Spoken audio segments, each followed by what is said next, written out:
Takže vítám vás, já Valous, tady tohle je Mindjava a vítám vás u takového kratšího info videa.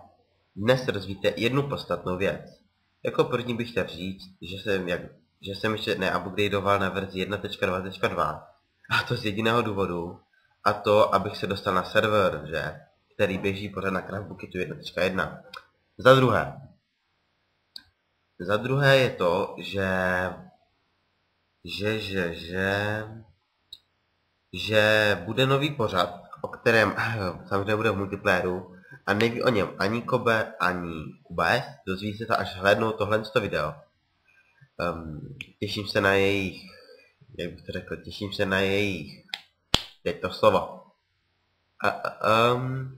na jejich reakci. A tento pořad se bude jmenovat,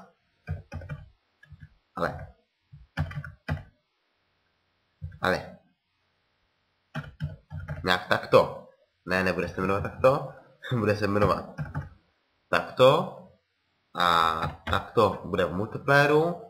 A bude to samozřejmě kreativu, jak jinak, že ano.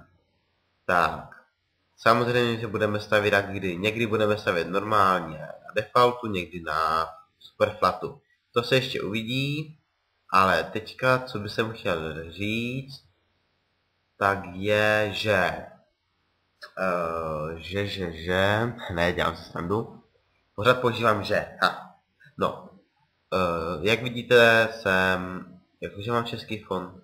Já chci anglický fond. Mám anglický fond. Aha, no vlastně jo. Trošku fail, no. Myslím, že to teďka už ukončím a prostě ať víte, že bude timelapse, bude v multiplayeru, budeme stavět různé budovy. Samozřejmě, že budeme mít kameramana, to budu asi já, ale uvidím, jestli na druhém počítači nepustím ještě druhý účet Minecraft, co mám a nebudu to tím natáčet, ale uvidím, no. Takže těšte se. Jo, už vím, co jsem chtěl říct. Chtěl jsem říct to, že Blade of Silence bude samozřejmě pokračovat. Kulisy máme, všechno máme. Proto se s vámi teďka loučím a těšte se u dalšího videa. Ahoj.